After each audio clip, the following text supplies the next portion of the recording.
नमस्कार दोस्तों, secrets of astrology के इस 100 पॉडकास्ट में आपका स्वागत है। पिछले एपिसोड में हमने चंद्रकला नाड़ी के बुक 1 जो श्री वेंकटेश द्वारा लिखी गई है उसके श्लोक 2543 पर गहन चर्चा की। जो 5 मिनट के अंश हैं, जो डिफरेंसेस हैं, उन पर हमने यह करीब से देखा कि ये सूक्ष्मता जो नाड़ी के अंदर है, लेकिन उससे भी वैदिक ज्योतिष के मूल सिद्धांत ही परिपक्व करते हैं। यानी जो निर्णय हम वहाँ से ले रहे हैं उसकी परिपक्वता हमें उन मूल सिद्धांतों से ही लानी है। जैसा कि हमने शनि के शीतलांश में देखा कि उस शनि पर अन्य प्रभाव भी उस रिजल्ट को मॉडिफाई करेंगे। यानी यह है कि वो ही अंतिम रिजल्ट या अंतिम सत्य नहीं है जैसा वहाँ उल्लिखित है। सूक्ष्मता है, सूक्ष्मता के पीछे कई पैमाने हैं जो कि वाकई गहन है, लेकिन फिर भी मूल ज्योतिष अंग जो वैदिक ज्योतिष का है उससे उसे देखना चाहिए। उसी चर्चा के दौरान आदरणीय संधू सर ने जन्म समय की शुद्धता और वर्ग कुंडली पर एक विशिष्ट प्रश्न किया था। तो संधू साहब, मैं चाहूंगा कि इस चर्चा को आप आगे जारी रखें। धन्यवाद अनुपम जी। जो सवाल है आदरणीय श्री झा सर से, रेदर ही जिज्ञासा है, सवाल तो नहीं कर सकते उनसे। तो जिज्ञासा है, तो जिज्ञासा ये है कि डिविजनल चार्ट्स के बारे में ये कई बार ये सुनने में आता है या पढ़ने में आता है कि अगर वक्त जो है, मतलब बर्थ टाइम जो है, वो एक्यूरेट नहीं हो तो डिविजनल चार्ट्स का कोई मतलब नहीं रहता और सारी डिविजन्स खत्म हो जाती हैं। मेरा मानना ये है कि जब ये ग्रंथ लिखे गए थे तो हर जातक की जो रिकॉर्डिंग है, टाइम की रिकॉर्डिंग, वो एक्यूरेटली नहीं, तब भी आई थिंक नहीं हो पाती होगी। और फिर अगर इसकी विस्तृत जानकारी दी गई है, ये वर्ग बनाए गए हैं, तो इनका इनका कोई मतलब तो बिल्कुल होगा। मीनिंगलेस तो शास्त्रों में कुछ है ही नहीं।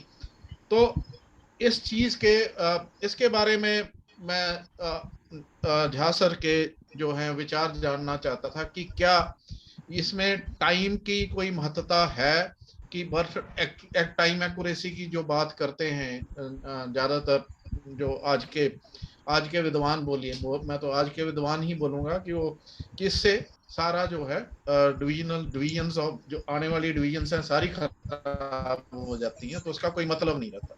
तो सर, आपसे निवेदन है तो इस पे कुछ बताएं जरा।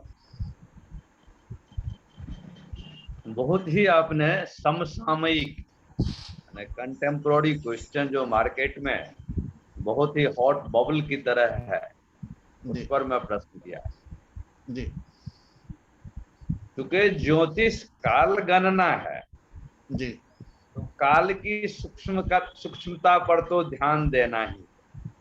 जी और हमारे इंस्ट्रूमेंट्स की जो मेजरिंग इंस्ट्रूमेंट्स की लिमिटेशंस हैं और सर्कमस्टेंशियल लिमिटेशंस हैं, वो पहले कुछ और थी, आज भी हैं।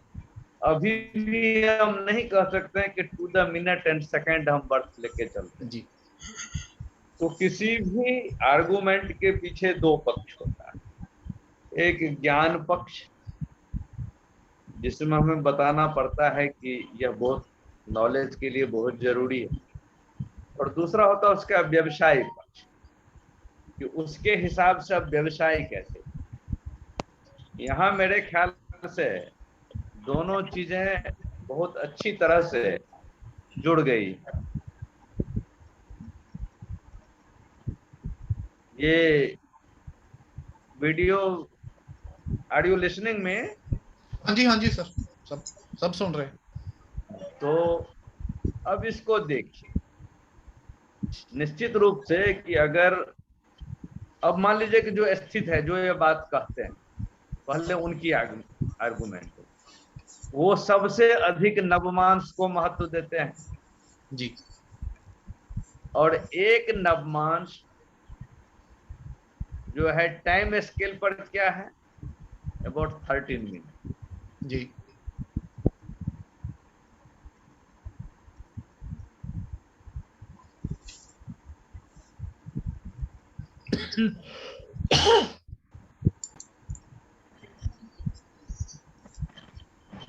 जी sir.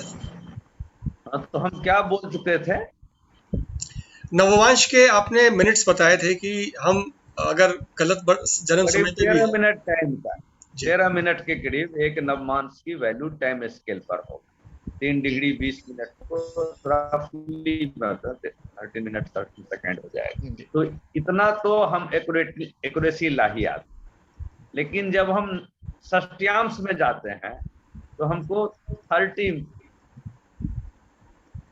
Minute 30 minutes means 30 minute का लॉन्गिट्यूड जो होगा वो टाइम स्केल पर में कितना होगा?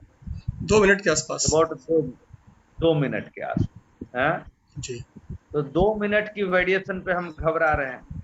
यहाँ हम नाड़ी पे बात कर रहे हैं, वो 150 डिवीजन में हमको ले जा रहा है। जी जी तो सारी समस्या हमें क्या है कि हम यह मान लेते हैं कि वह जो हम डिविजनल चार्ट बनाते हैं वो हॉरोस्कोपिक फॉर्म में है, वह चार्ट है, जबकि हम बेसिकली एक टेबल की तरफ जाते हैं। जी और उनको उनमें घर भी तलाशना है, तो उनको लगता है कि प्लेनेट एक घर से दूसरे घर में उछल गए, जी जबकि हमको वहां घर है ही नहीं। जी हमें तो सिर्फ देखना है कि उस डिवीजन में प्लेनेट किस राशि है।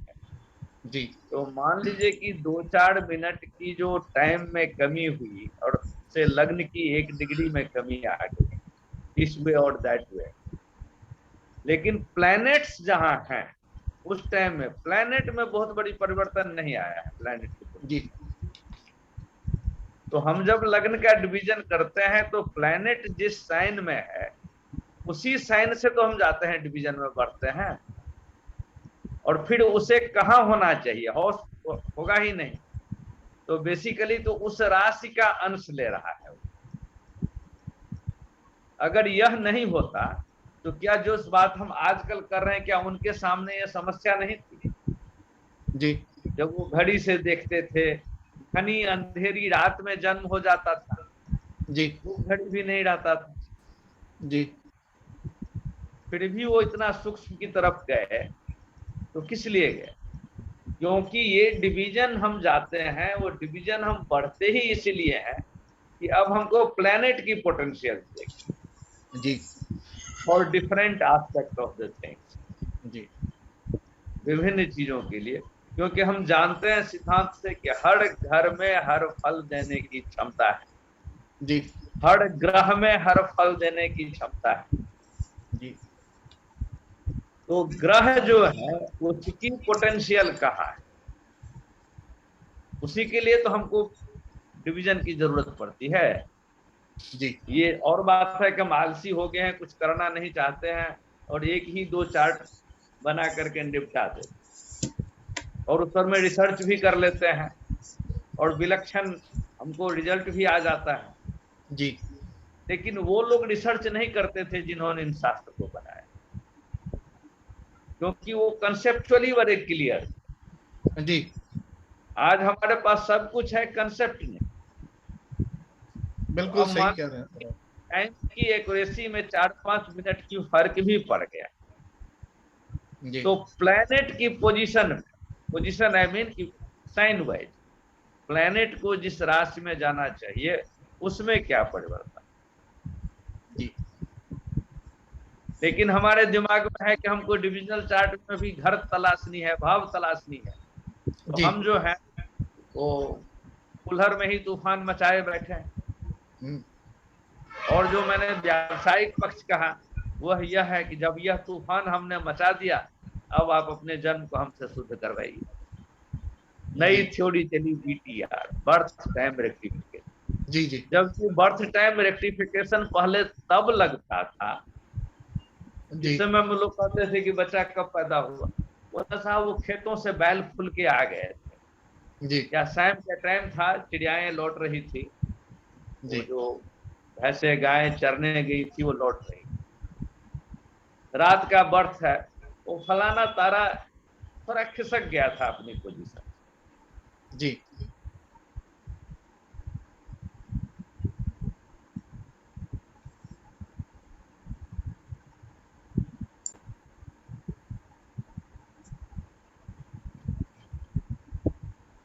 हम कहते थे ना कि भाई इसका नक्षत्र में कहा जन्म हुआ, जी चंद्र की लें या लग्न की लें, जो भी लें, चंद्रे का मान है, तो एक नक्षत्र के चरण में होता है कि फलाने नक्षत्र के फलाने चरण में जाए। जी और आज की तारीख में वो एक नक्षत्र, एक नवमांसा के, एक चरण एक नवमांसा के ही तो बराबर है। जी तो वहां कहाँ गए, नक्षत्र को भी और नीचे ले जाते हैं ना। जी 13 डिग्री 20 मिनट को फिर 4 बार तोड़ देते। 200 मिनट है ना, जी वो 800 मिनट, तो फिर दो दो जी सौ मिनट, ये सॉरी 200 मिनट है ना, जी 3 डिग्री 20 मिनट 200 मिनट हुआ, फिर चार जी बार तोड़ देते। जी चतुर्थ का प्रथम, द्वितीय का द्वितीय, द्वितीय चरण का तृतीय चरण। जी इसकी जरूरत उन्होंने क्यों नहीं समझी? क्योंकि उन्हें कूलर में तूफान नहीं लाना, जी क्योंकि उनको जो आगे डिवीजन था उस पर जानते थे कि अब इस पर बहुत फर्क नहीं पड़ेगा, प्लेनेट जी अपने जगह पे रहे। जी और आपको क्या, आप तो एक एक्सपीरियंस और हाईली नॉलेजेबल, अभी तो आपके ही चर्चे हैं, एज ए नहीं teacher sir. You are the best, you are considered best. तो आप भी तो पढ़ते पढ़ाते देखे होंगे और अनुभव किए होंगे कि इसमें वास्तविक फर्क क्या पड़ेगा, क्योंकि हम कोई फर्क डिवीजन में नहीं। जाते हैं प्लैनेट की जी पोटेंशियल देखते जी हैं। तो ये जो प्रश्न है उसकी सार्थकता तो मुझे नहीं लगती है, आपको भी नहीं लगती है। जी सर, बात तो यही आ जाती है, ये क्वेश्चन रेस कर दिया जाता है डिवीजन्स के बारे में, और आपने तो बिल्कुल इसको स्पष्ट कर ही दिया कि इसका महत्व क्या है, डिवीजन्स का महत्व क्या है और किस तरह से उनको देखना चाहिए। समस्या तो घरों से देखने पे आती है, जब उसको घर में बिठा दिया जाता है ग्रह को, तो वहाँ समस्या आने से फिर वो एक्यूरेसी की बात करते हैं, और बाद में फिर बर्थ टाइम रेक्टिफिकेशन की बात हो जाती है। तो जी, तो इस वजह से ये जो है फिर इस बात की डोंडी पीट दी जाती है कि इसमें बर्थ की एक्यूरेसी होनी चाहिए, नहीं तो डिवीजन्स का कोई मतलब नहीं बनता है। और समस्या ये भी है कि जिस तरीके से वो गणना करना चाहते हैं उससे गणना हो नहीं पाती।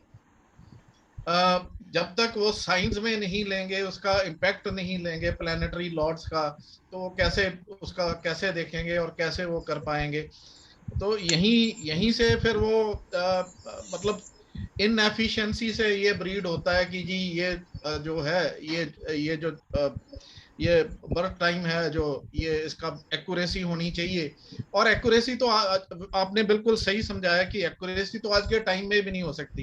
कारण ये कि हॉस्पिटल बर्थ होते हैं, तो जब डॉक्टर ने आके बताया, क्योंकि यहाँ एंट्री तो फॉरेन की तरह जो है पेरेंट्स की एंट्री वहां पे पॉसिबल नहीं है डिलीवरी रूम में, तो यहाँ तो तभी बता, जब जब वो नर्स या डॉक्टर जब अपना सारा प्रोसीजर खत्म करने के बाद तब जाके वो घड़ी की तरफ उनका ध्यान जाता है कि हाँ, अब जी ये टाइम नोट कर लो।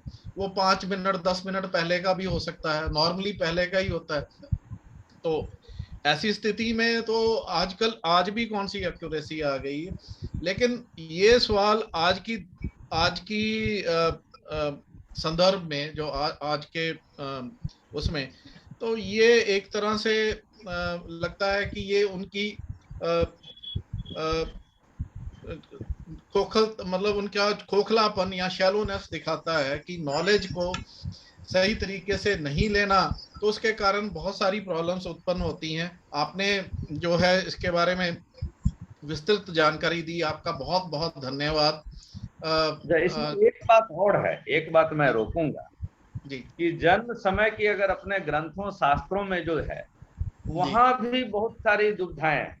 जी एक मत कहता है कि प्रथम अंग दर्शन को ही जन्म माना जाएगा, जी कि बच्चा जब आ रहा है बाहर तो जी फर्स्ट साइट को, अब कौन घड़ी लिए बैठा है।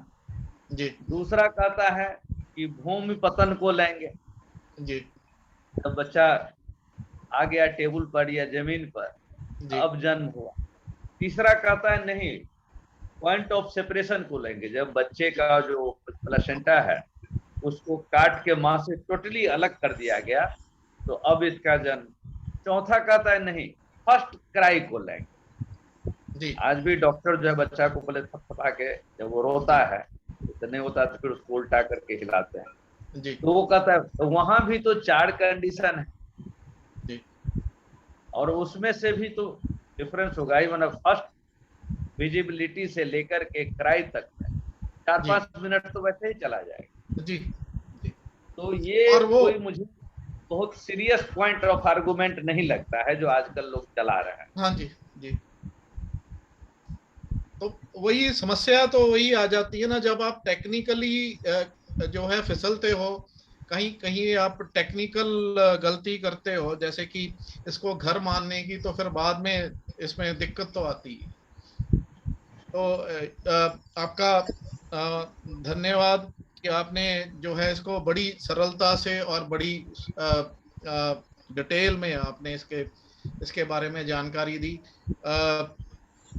और ये जो है, आई थिंक ये जो इस टॉपिक पे जो बात होती है, जो एस्ट्रोलॉजी सर्कल्स में होती है, तो ये उन सब लोगों के लिए एक सोर्स ऑफ इंफॉर्मेशन है कि भाई इससे कोई ज्यादा फर्क नहीं पड़ता। डिविजनल चार्ट्स का अपना महत्व है। शास्त्रों को जानिए, शास्त्रों को पढ़िए और उन पे विचार करिए। जैसे कि आपने आपने कुछ दिन पहले आपने इंटरव्यू में कहा था, जब तक आप उसको विचारते नहीं, पढ़ने के बाद विचारना नहीं, तो और फिर सवाल नहीं करना, जहां भी जो भी आपका सोर्स है, तो तब तक कंफ्यूजन्स बनी रहेंगी।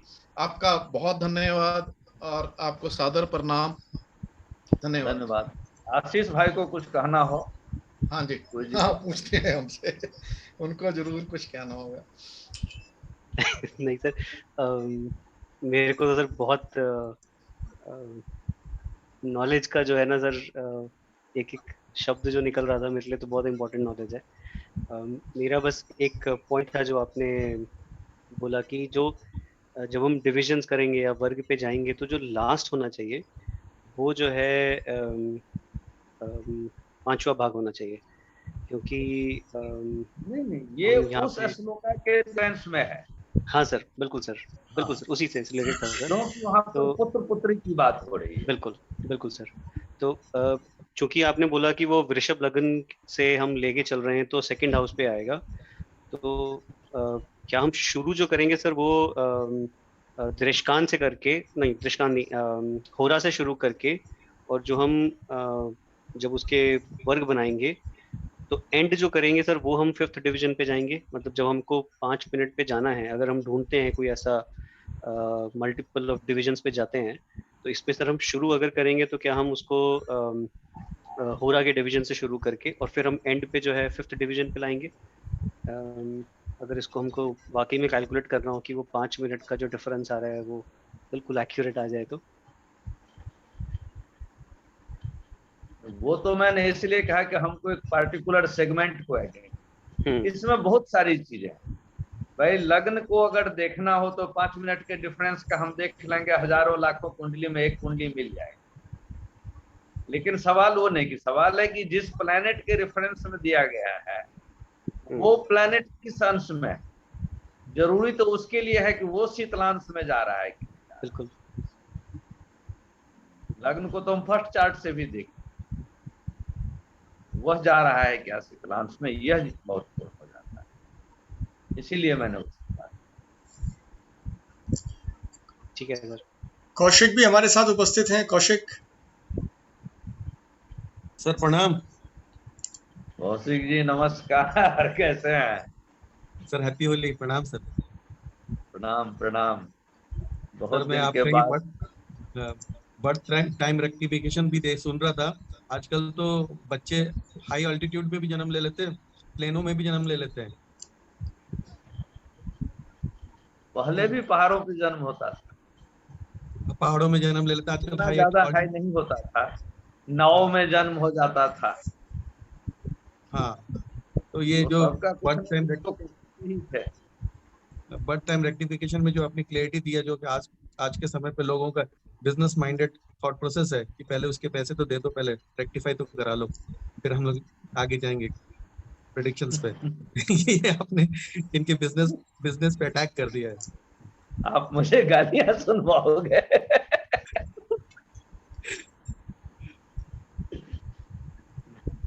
अभी तो मैं सुन रहा हूँ सर, अभी तो मतलब मैं इसके पहले वाले सेशन को भी लास्ट में अटेंड किया है, लेकिन हाँ